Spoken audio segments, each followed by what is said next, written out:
Some Greyhawk artwork. This is squeak. Okay, there is some classic D&D artwork prints in here, and there's some posters. There's some. I'll just look at one of the posters. Oh, that's a classic. I mean, there's some classic stuff you could frame, and this is like Christmas came early. I either rolled a natural 20 or somebody rolled a natural 20 on my behalf. Thank you. Shall we play a game? Why, yes. I believe we shall. Oh, I got a live one here.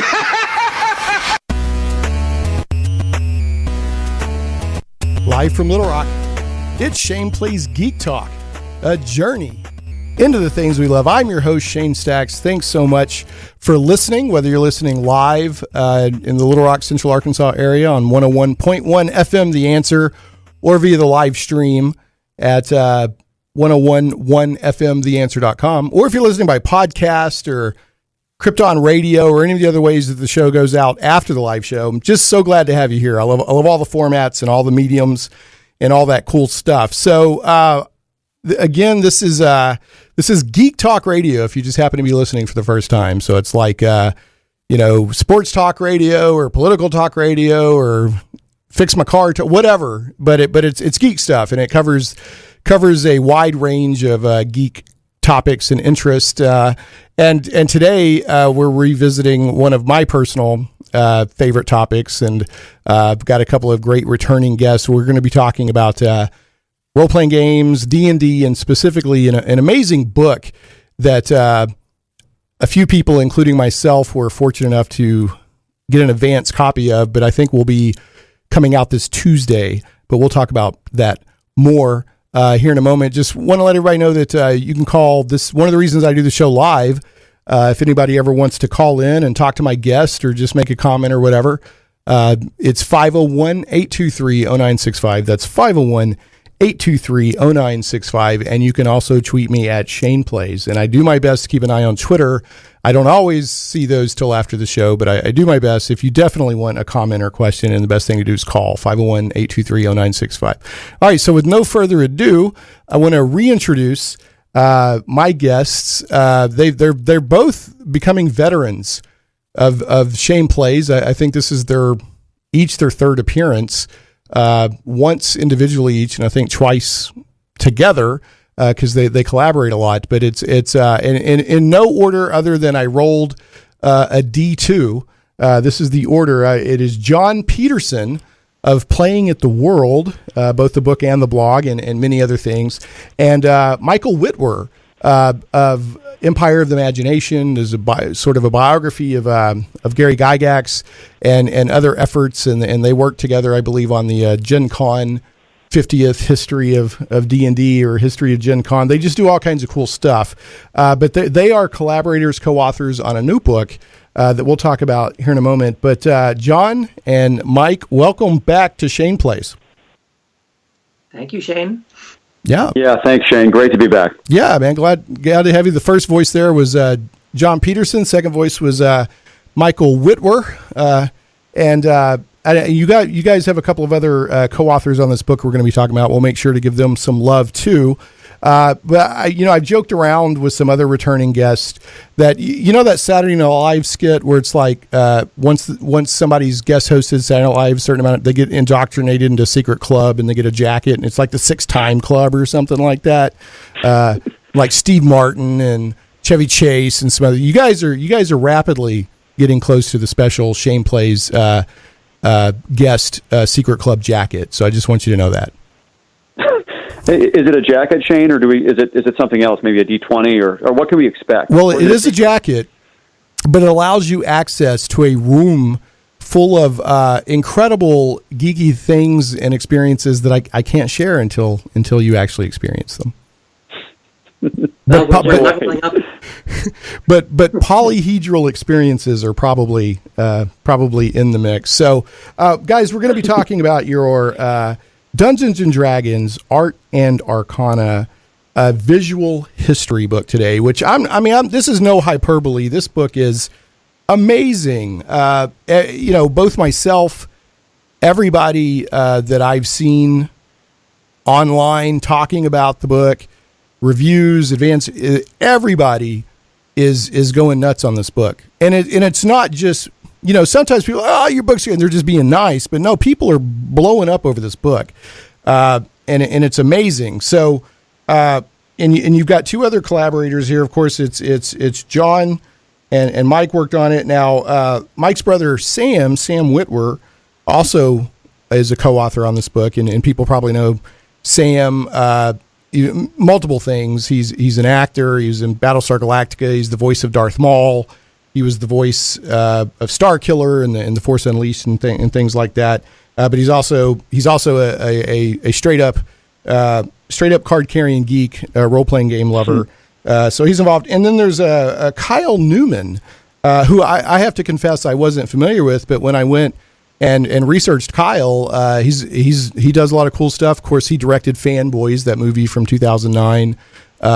He's been involved with, he's done some acting, some writing, some producing, and he seems like a really cool guy. And I've been talking with him on Twitter a little bit, so I'm hoping to have him on the show at some point. So, anyways, before we talk about the book, is there any other projects or anything going on in you guys' life that you want to make sure people know about right now?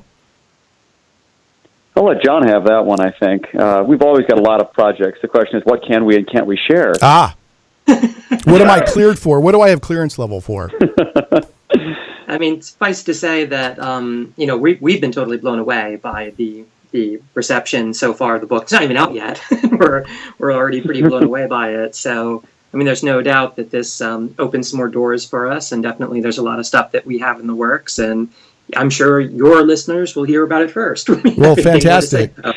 What's coming? Both of you always have an open door here on Shane Plays. So, and it's I think the book will be officially available on Tuesday the 23rd. Is that correct?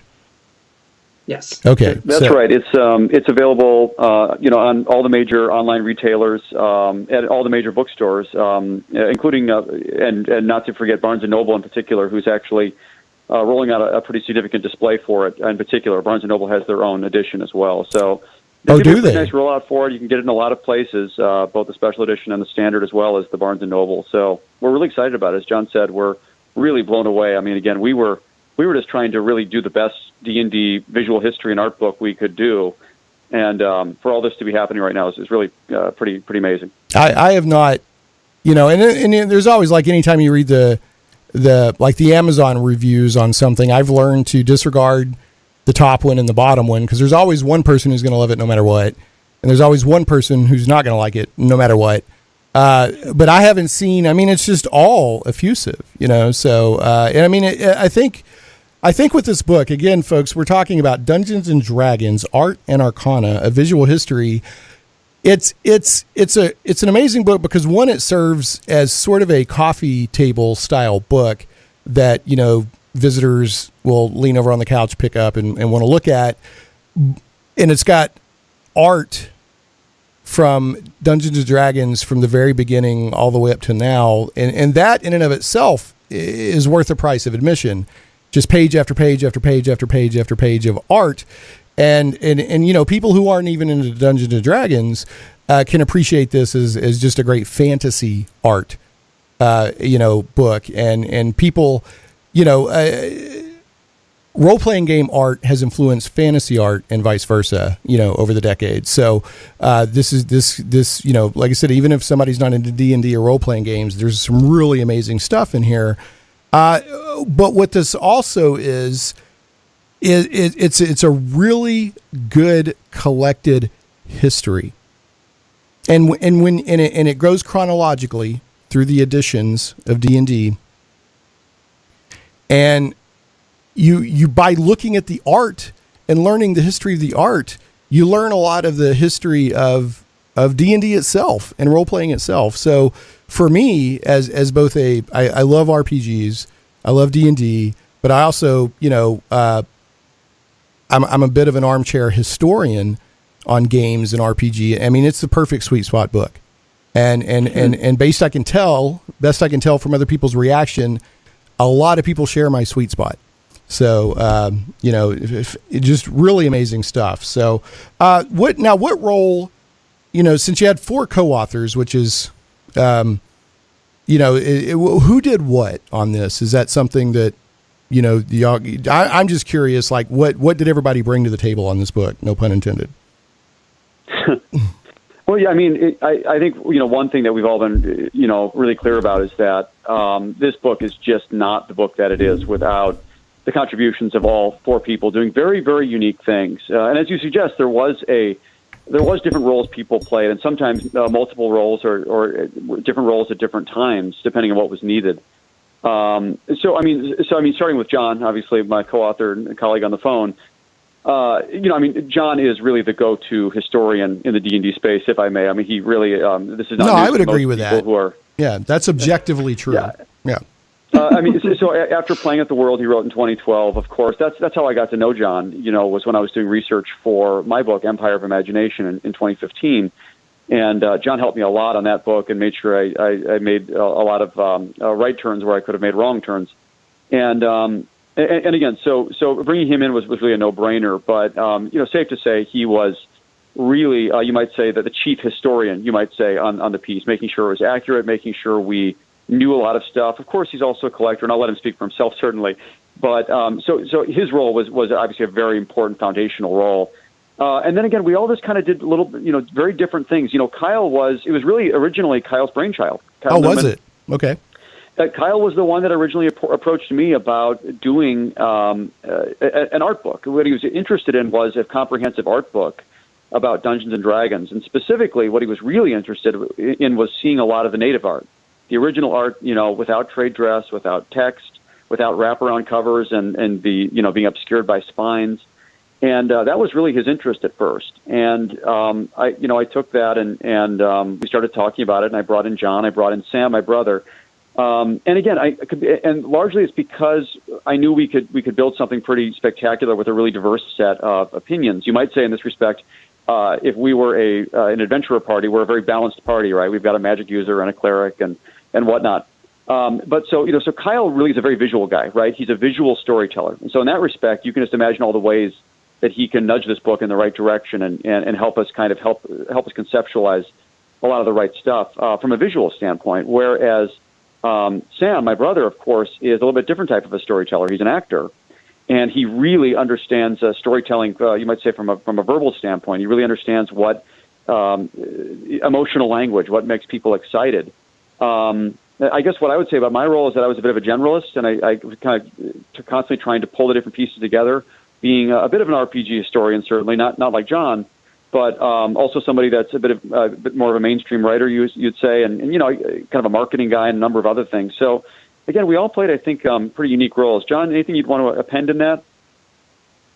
Yeah, I mean, I would say we all participated pretty strongly in the writing process as well. The way that it came together originally, we kind of did assignments where we had people take a first shot at, I took the first shot at like 70 stuff, took the first shot at like 80 stuff, but then we all edited and, organized and reconciled these things. And so it really was, even from a writing perspective, something where Kyle and Sam were very active in the writing part of it. Wow. All right. Well, we'll get more into that. I've got to check in with my engineer, Zach, here for a second and do a little bit of news. We will be returning for the majority of the show to or actually Dungeons and Dragons Art and Arcana, a visual history, which will be available to the public starting Tuesday, October 23rd, including, it sounds like Barnes & Noble will have their own edition. So this isn't something that you will find this in stores. So, you can order it online, find it in stores. This is a Penguin. Now it's an imprint it's Penguin Random House, but it's done through 10. What's the name of the 10 Speed? Yeah, but this is a major publication. It will be something that you will probably find out and about in your chain retail bookstores and that sort of thing. So, all the last question I had before I move on, and then we come back later. How long did it take to do this book? I mean, about 2 years, Yeah, go I'd ahead, say. John. We, again, Kyle approached Mike about this. I think, Mike, I remember first talking to you about this at Gen Con, probably 49. Is that right? Where I think You've got it exactly just right. had a very kind of casual, oh, hey, this is something that might be coming together, or, might be time for Avengers to assemble around this. So it was, from my perspective, a very short fuse. Now, the good news is, from a writing perspective, it's not actually that many words, right? I mean, our target was, I think, 35,000, and we kind of blew over that a bit. Mm-hmm. But if you think about it, that's less than 1,000 words a year, right? Well, and so really the challenge was in getting the images, narrowing it down, organizing them, figuring out which of the thousands of images we had we wanted to include. And that took about 2 years. So, how much of this, John, I know that as Mike said, and I don't think it's hyperbole or anything like that, or just flattery. I mean, you are the premier RPG gaming D&D historian that I know of. How much of these images, especially the older, like classic character sheets and printouts from TSR, how much of that came from your personal collection? You will see things from my private stash in there, yeah. Some of which is pretty over the top. Okay. Stuff I've never shown people before. Cool. Things like, Gary's original hand-drawn Village of Hamlet Mm-hmm. and Temple of Elemental Evil Environs, that stuff from my private stash. His original descriptions of the demons, where you can read kind of the ways that they built the bodies of Demogorgon and things like that for both Dave Sutherland's art and for the minifigs, miniatures that they were making at the time. So, yeah, I mean, I kind of opened my archives a bit for this, but we tried to keep it to things that were relevant, again, to the visual history track, to telling the story of why D&D looks the way it does and acquired these amazing visuals. Well, I'll tell you, there's literally, again, this isn't hyperbole. I mean, I keep my show positive because I like to be positive. This isn't 2020. I'm not out to do attack journalism or anything like that. But I don't think I've ever effused this much about a product. I mean, it's really, really good. I mean, when you're talking about telling the visual history, there's not a single page that doesn't have something interesting on it. And for me, being a grognard, as I started playing in the early 80s. A lot of this stuff is also just really playing my nostalgia strings. I mean, and even if it wasn't for that, just the history and all that is just so amazing. But I'm going to move us on to a couple other segments here, and then we'll take a break and come back, and we will definitely talk more about Dungeons and Dragons Art and Arcana. Visual history, and I do want to mention to people these books are extremely reasonably priced. When my wife saw these books, she's like, "What?" I was like, "Well, these were very generously sent to me as an advance copy," and she's like, "Well, wow, how much would those be worth?" And I threw a number out. Which I thought was more than fair for the premium. That's another thing we haven't even talked about. There's a premium edition and the standard edition, both of which are fantastic. And, when I went and looked later, the actual price is much lower than I would have suspected and I would have paid. So it's a great package and also at a more than reasonable price. So, and I'm assuming that, the publisher had something to do with that as well, working to get it out at a reasonable price. Anyway, all right. So, guys, I'm going to talk with my engineer, Zach, a little bit. We'll have a news segment and then get back to your book. But as always, this because you're well on your way to earning your official Shane Plays jacket and magical D20. Oh, did I say magical D20? No, just the jacket. There's other stuff. And you're welcome to join in on the discussion anytime. But Zach, how the heck are you, buddy? I'm doing great. Well, listen, man. All right, so we didn't have a show last week because of football. We got a show today. And then for the first time in the history of Shane Plays, over 3.5 years, there's no show for the next 3 weeks. Yep. 3 weeks. That feels weird. In the past, I've kind of bounced around to sister stations during football. This year, I thought I would just take a little bit of break, let my wife and son actually see me on a Saturday. They'll like, who is this person? They won't, you're not supposed to be here on Saturday. But we will be back 3 weeks hence. November 17th, as long as there's not a playoff. Because last year there was a playoff that bumped us like an extra year. And most likely it will be this year. Really? I may just plan on coming back. Yeah, or I may pre-record something. I don't know. We'll see. Okay. For those listening, I may pop out a podcast, like a special podcast, because, not being in front of the microphone for close to a month, I'll be fetal on the ground, shaking and sucking my thumb and all that stuff. And, so I'll have to do a podcast or something, or maybe some more YouTube videos. But listen, so for those that don't know, the head of my news team, Sal, his grandmother and her dog Muffin, if I don't banter with Zach, they get upset. And the past couple of episodes, we've been talking about, I'm going to be off the air some, and Zach has not exactly expressed remorse about Sal's grandmother and her dog Muffin hearing from him. Even when I gave him a chance to backpedal, clarify his remarks. So the Mobley Detective Agency, Zach, they intercepted this in the Shane Plays official mailbag, undisclosed location. And it was a postcard, and it had a little bit of powder on it. So they were like, whoa, but it turned out it was just flea powder. Okay. So it's all is well. But here's what the postcard said. Are you ready? Yeah. All right. It says, anger is red. A dog might attack. Where's the love from our sweet Zach? That's what it says. So, and now the top crack Shane Plays PR firm ran this through the computers, and the lights blinked and the vacuum tubes hummed and all that. And this is what popped out. And I shouldn't have said that. You wrote this. You wrote this, Zach. You brought this to me yesterday. I thought it was fantastic. Are you ready? Yeah. Okay. I want to read what you wrote because I know it's heartfelt. All right. Okay. Leave it not unsaid. A penguin's not a puffin. Zach loves Sal's grandmother and her dog Muffin. That's bringing a tear to my eye, Zach.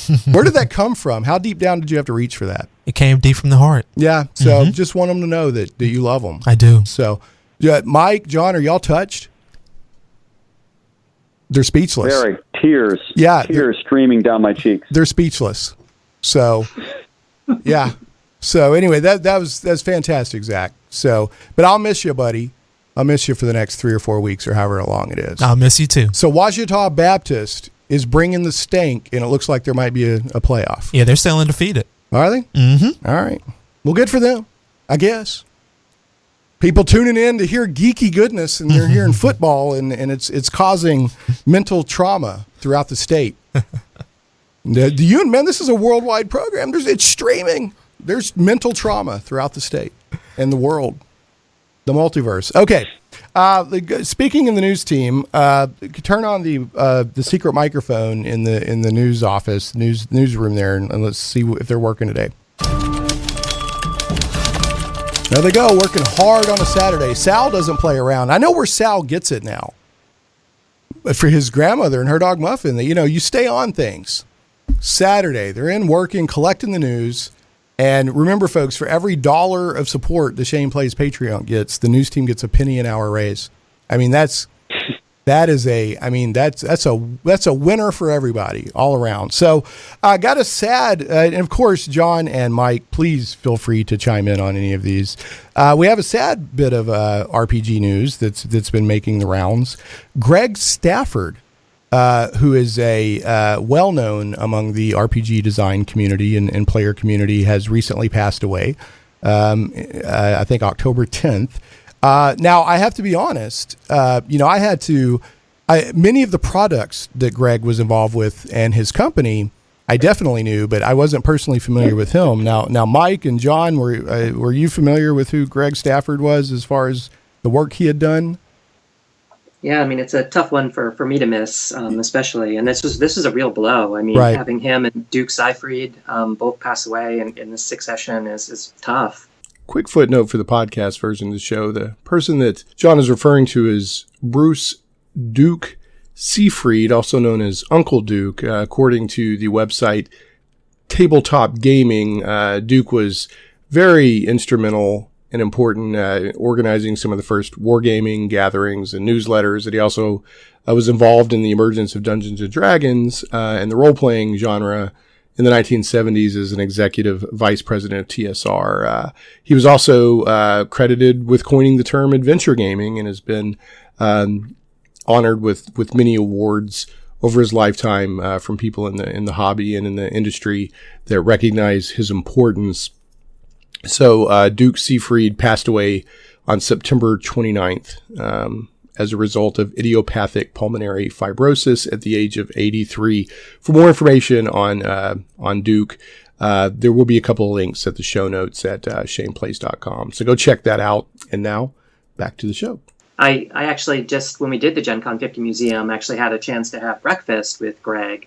And I guess that was the last time that I saw him. But yeah, I mean, he was helpful to me even back when I was working on Playing at the World, and his early work on fantasy games, like, obviously his work towards RuneQuest and the world of Glorantha broadly is what he's most known for, and for having founded the Chaosium. Right. But Greg was a titan and still working, right? I mean, so many people still love Pendragon, and so many people love RuneQuest, and Glorantha keeps coming back in all these new and different forms in digital games now and things like it. So yeah, that was a real blow. Right. Well, he seems to be held in high regard by everybody. He's one of those people, out there that just like everybody seems to have loved.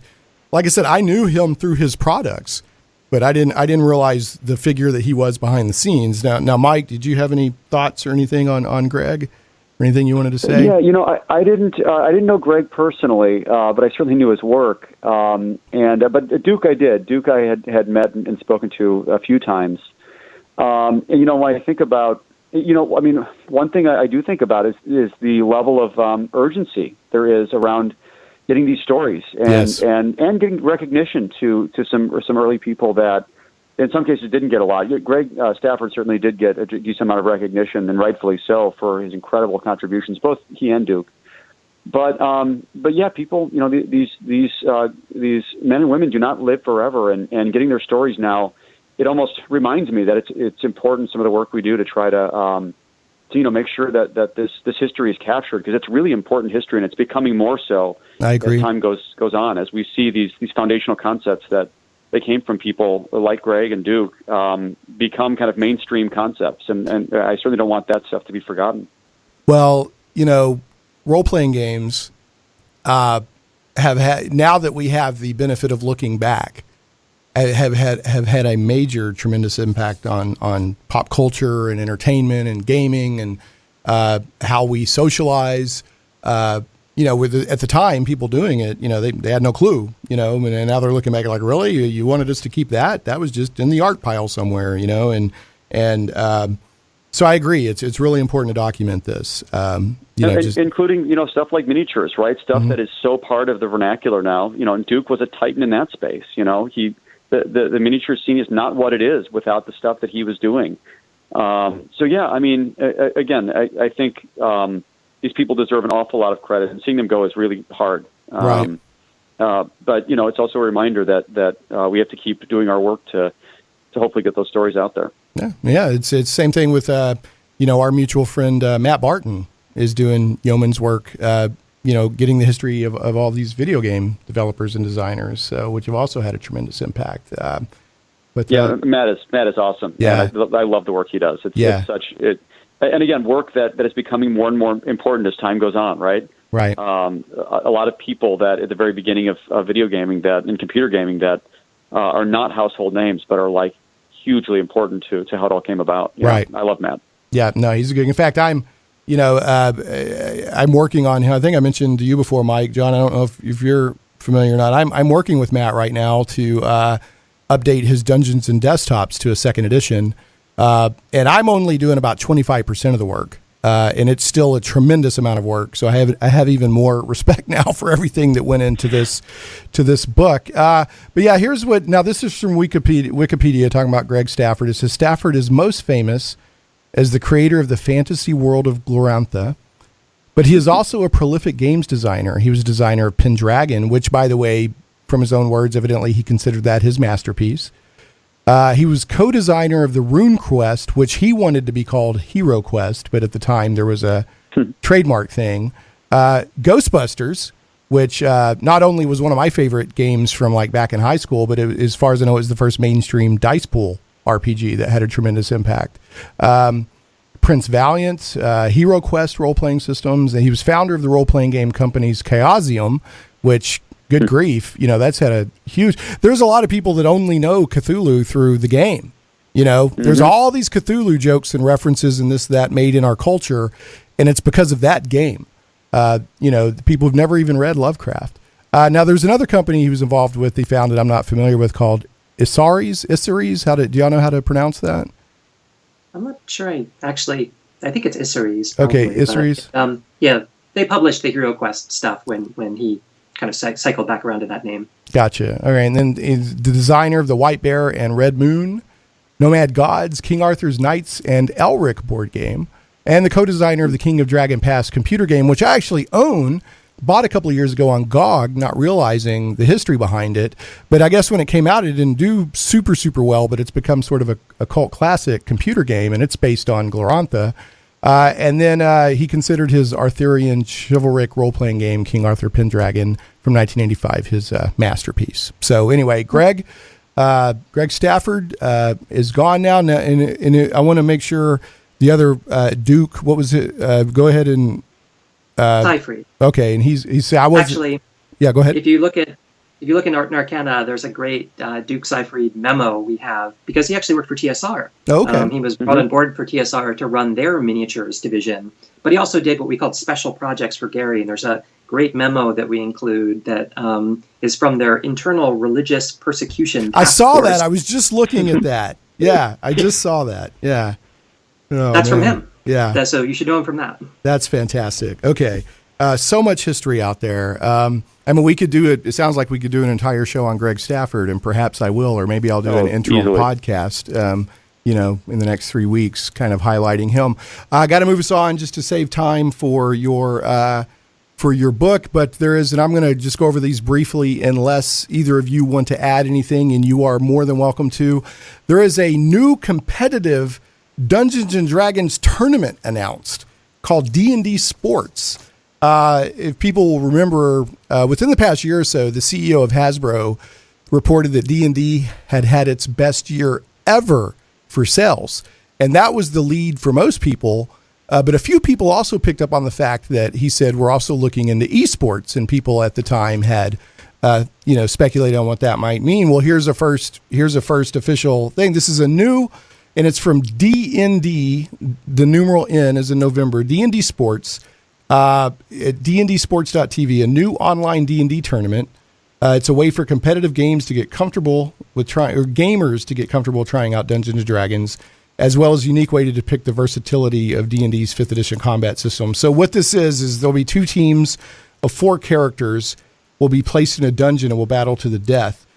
Players will choose from a collection of 15 pre-generated characters, each with their own unique abilities and traits. And then the tournament will utilize a pick ban system similar to existing MOBA tournaments. So what this is the tactical portion of D&D, because D&D is role-playing, ROLE, but then D&D is also role-playing, ROLL, and there are people like myself that love both aspects and love watching the tactical and the math, and okay, I'm going to go get in this square, and do I provoke an attack of opportunity, and da-da-da.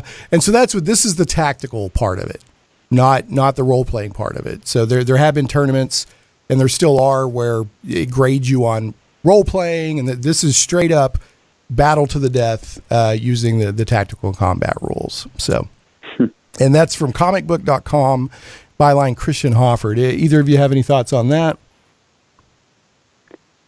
I mean, one thing I would say is that I just love the way that Wizards is innovating with the game. Right. They've done this for a long time, and what I would say about it is there's a part of me that says, wow, that it's a radical idea, the notion of people doing this competitive Dungeons and Dragons game against each other, kind of it's almost a competitive war game. But again, who would have ever thought that there would be a market for League of Legends or a market for people watching other people play D&D in a live stream? So again, I think the floodgates are open to new ideas about how D&D can be translated to the mass market. Right. And I think this is just another idea that could really catch on and be, a really exciting way for people to become familiar with this, what's still a fairly abstract concept, but one that's a lot more comfortable to today's understanding of all of these various foundational concepts than they were in 1974, certainly. Right. Okay. Yeah, absolutely. And, again, it's touching so many aspects of now we're getting into literally competitive sports. So it's important to document all this history. I'm going to get us to a quick break. When we get back, I've got two more quick news items, and then we'll talk more about Dungeons and Dragons Art and Arcana, a visual history. But before I move us to a break, John, did you have anything you wanted to add to that? You don't have to. I'm just giving you the opportunity. Well, I would just say that tournaments, of course, go all the way back, and that one of the many pleasures you'll find in the special edition of Art and Arcana is the original Tomb of Horrors tournament version from 1975. So to me, doing esports, bring this back down to a competitive tactical game, it's really touching the roots. Cool. All right. Yeah, very good. Okay, well, I'm going to get us to a break, and then I'm going to, like I said, we'll come back and do a couple of quick news items, and then talk more about the book.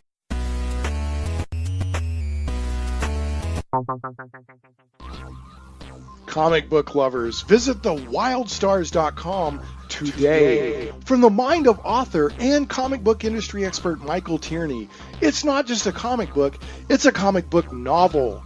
The Wild Stars is sci-fi and so much more. Learn the explanations behind UFOs and space gods. This isn't the Twilight Zone. This is the region of the Milky Way galaxy known as the Wild Stars. We guarantee you've never read anything like it. The complete comic book novel took 20 years to tell, with one reviewer noting, the story of the Wild Stars stretches ambitiously across space and time, from small-town murders to the destruction of planets, with every event given multiple layers of meaning. If you haven't read The Wild Stars, you're missing out. Visit thewildstars.com today. The die is cast. Plunge into worlds of fantastic adventure where dragons lie and the undead stalk the shades of your mind's imagines.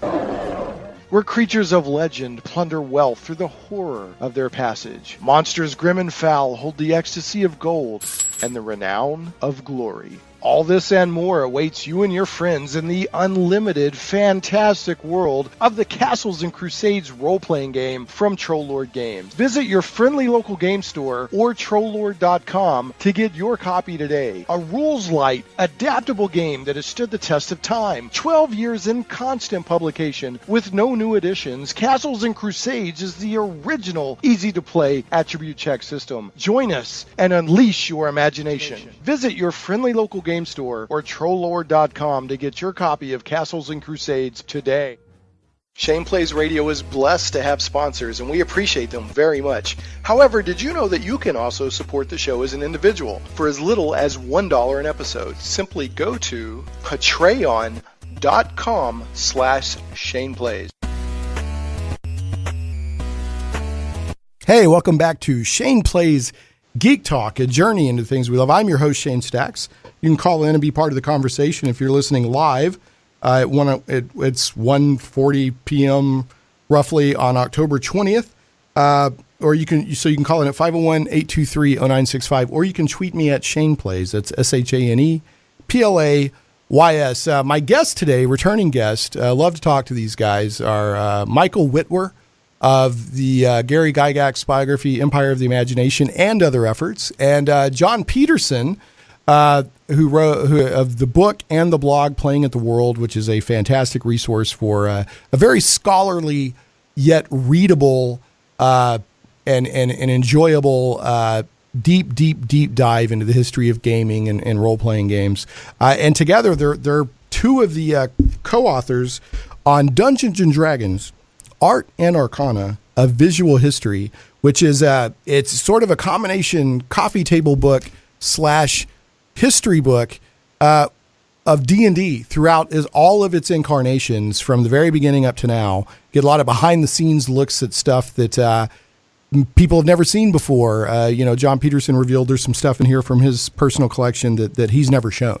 So there's so much, and the stuff I geek on is not just the artwork that made it into the products, but there's advertisements. I love advertisements. Advertisements are such a great time capsule into the spirit of the times, and I don't know. There's advertisements. There's internal memos.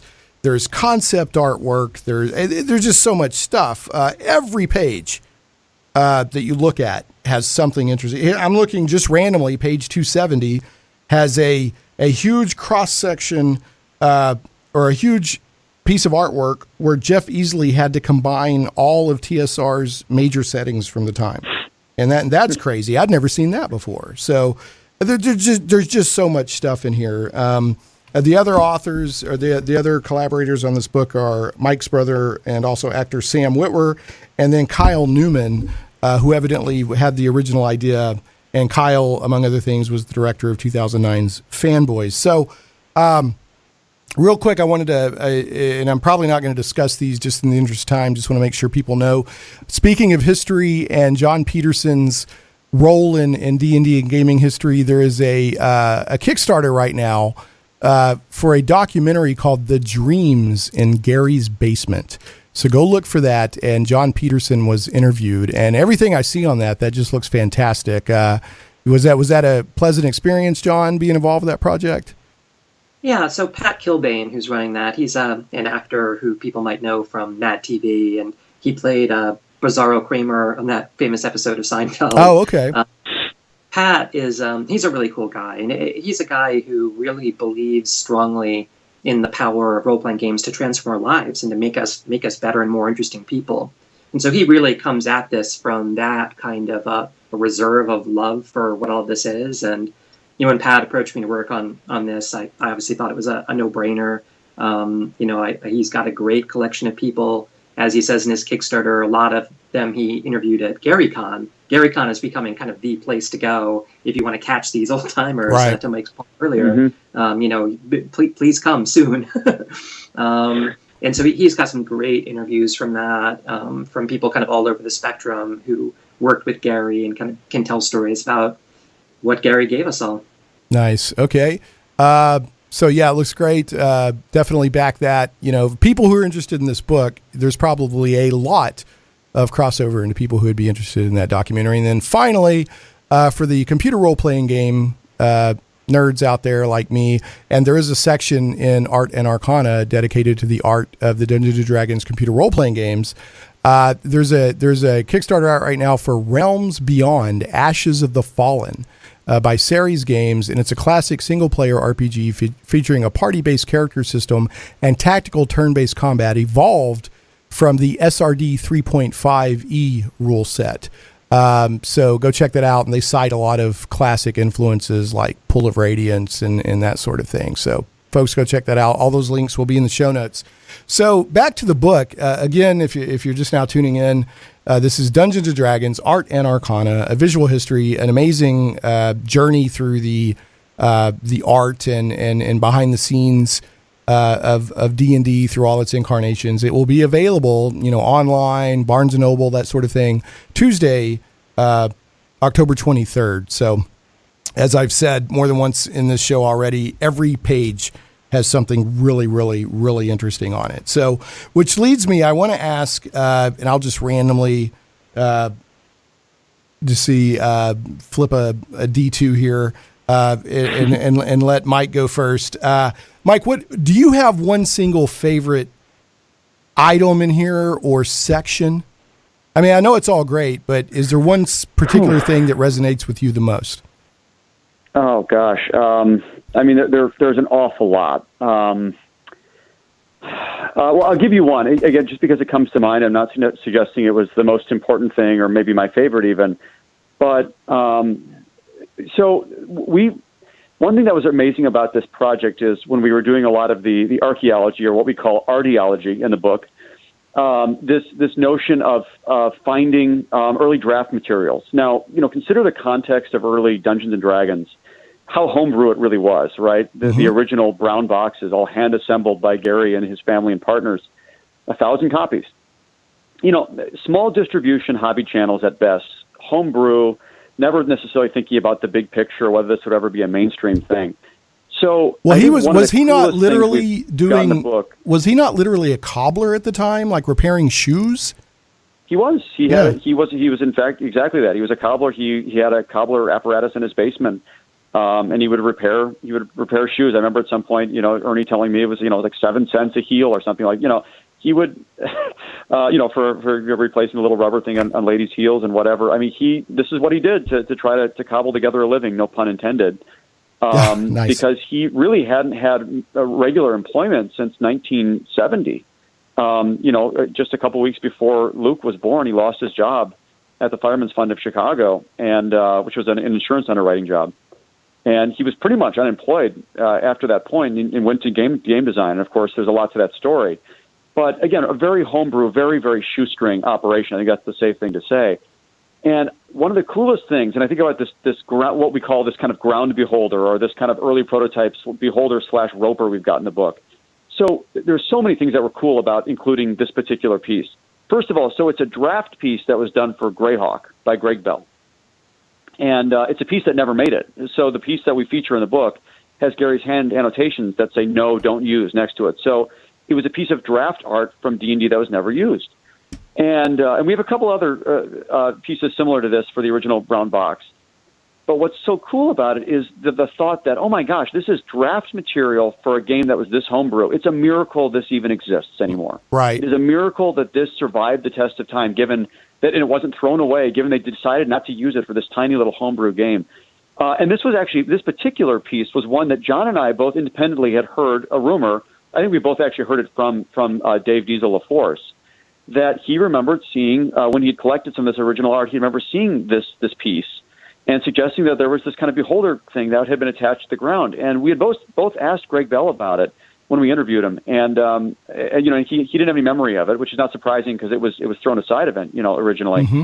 But this thing ends up turning up at the 11th hour for us. And so putting things like that in the book, it's pretty esoteric, but it's very cool when I think about being able to include draft material of stuff that didn't make the cut for Greyhawk or for the brown box. So I think that's it's one of my favorite things. It's amazingly cool. I mean, for a D&D geek nerd, whatever, like me, seeing that kind of thing is the equivalent for probably some archaeologist for the first time going to, and touching, this ruin or whatever. I mean, it's really that impactful because D&D and role-playing games have had that kind of impact on my life. So yeah, that stuff is gold. Well worth the price of admission. What about you, John? Do you have a particular section or aspect or piece or something in the book that is your favorite?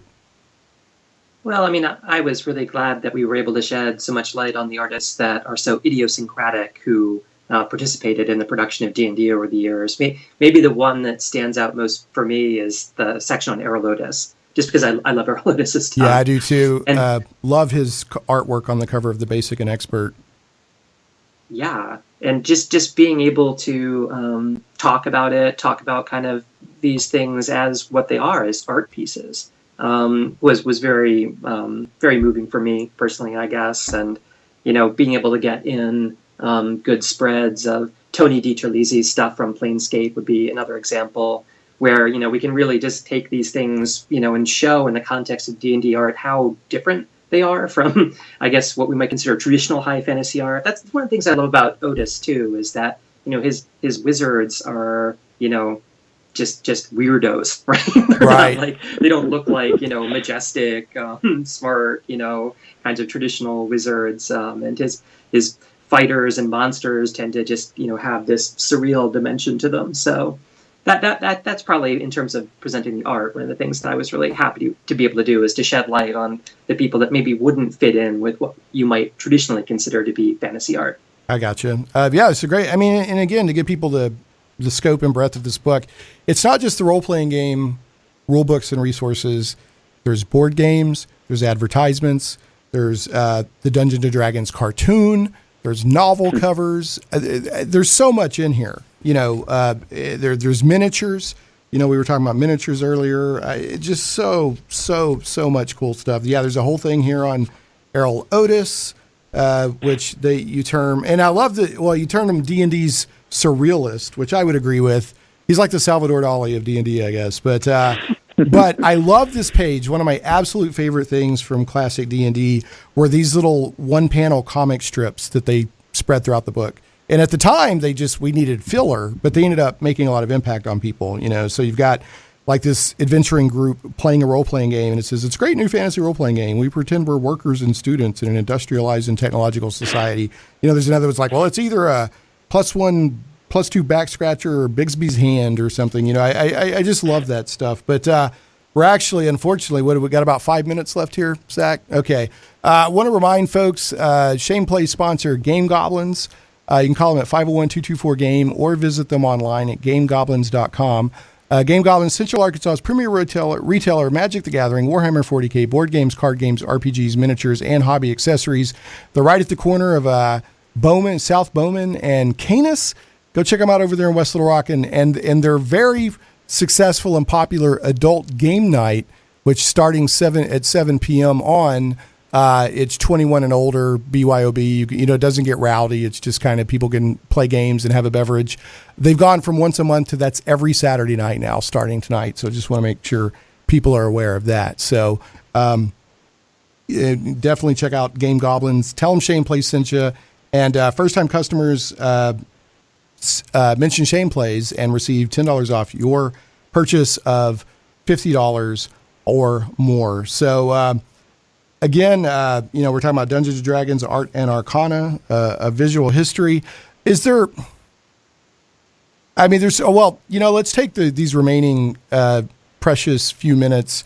I want to make sure people are aware of something that John mentioned earlier. There is a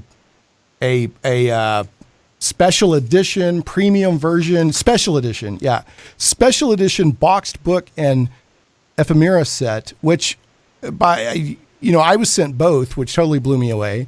Also, I want to mention that the book itself has a foreword by Joe Manganiello, who is getting well known as an ambassador for D&D and he has a new clothing D&D Death Saves, I think, is a clothing product line. He rolled a natural 20 on Stephen Colbert or something like that recently. It was really cool. So there is a special edition with a beautiful cover by Hydro74, who's done some of the premium covers for D&D books lately.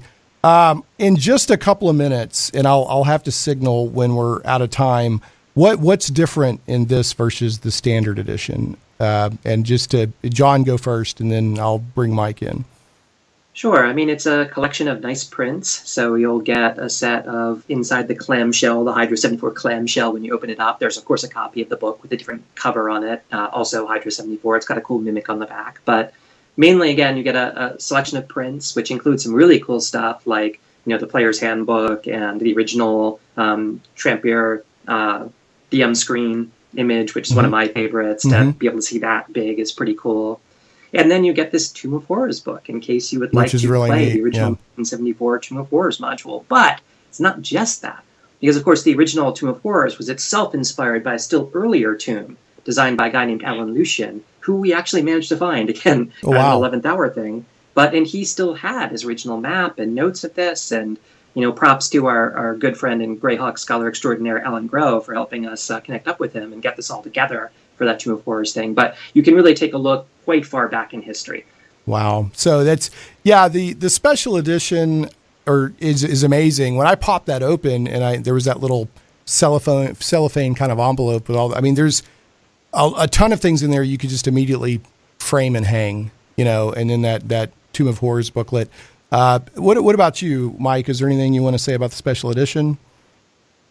The Tomb of Horrors booklet, the prints are awesome. And I'll mention there's a handful of prints in there that are not in the book. They were basically gave us a chance to, we mentioned like the thousands of things we had to cut. There was a couple of really important pieces that we wanted to get in the book, and for one reason or another, we couldn't quite make it, or we couldn't fit it with the narrative.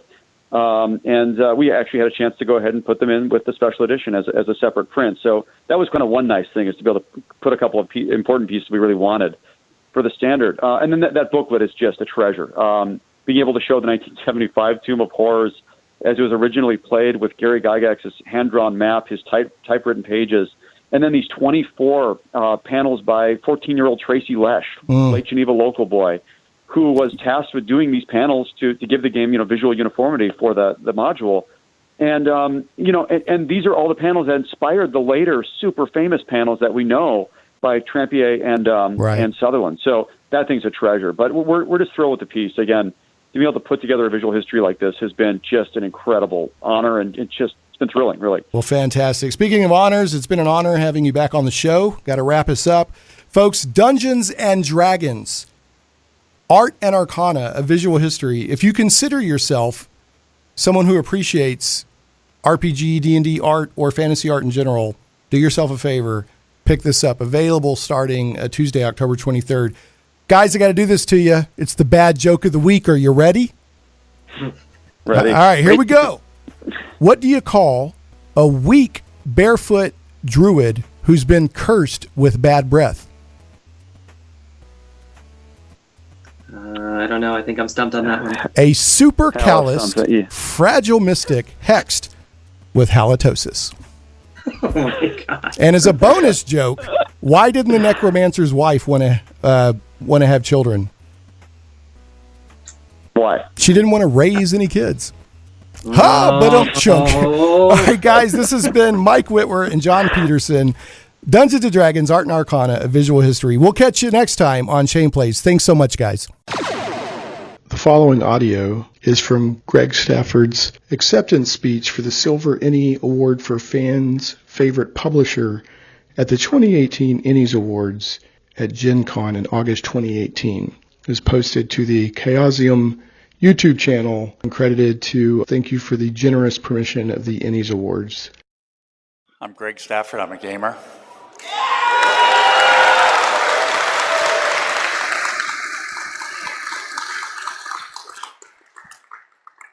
When I started Chaosium in 1975, there were probably fewer people at the Gen Con that year than are in this room today.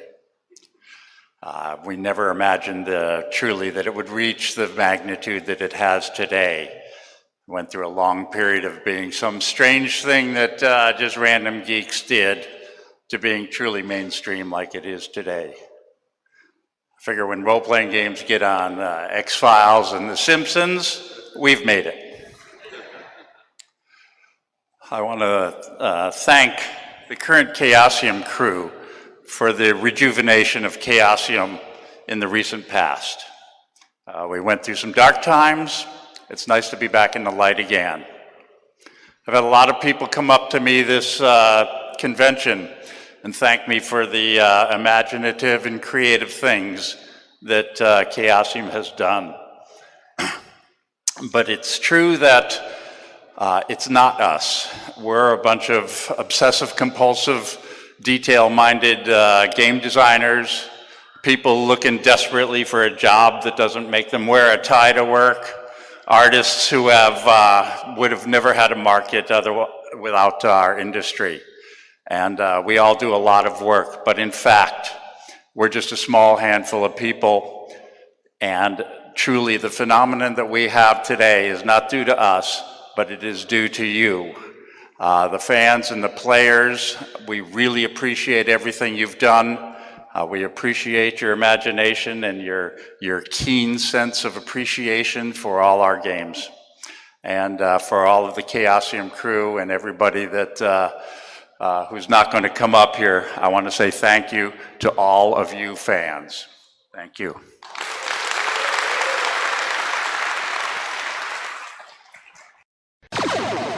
Shane Plays Radio is blessed to have sponsors, and we appreciate them very much. However, did you know that you can also support the show as an individual for as little as $1 an episode? Simply go to patreon.com/ShanePlays.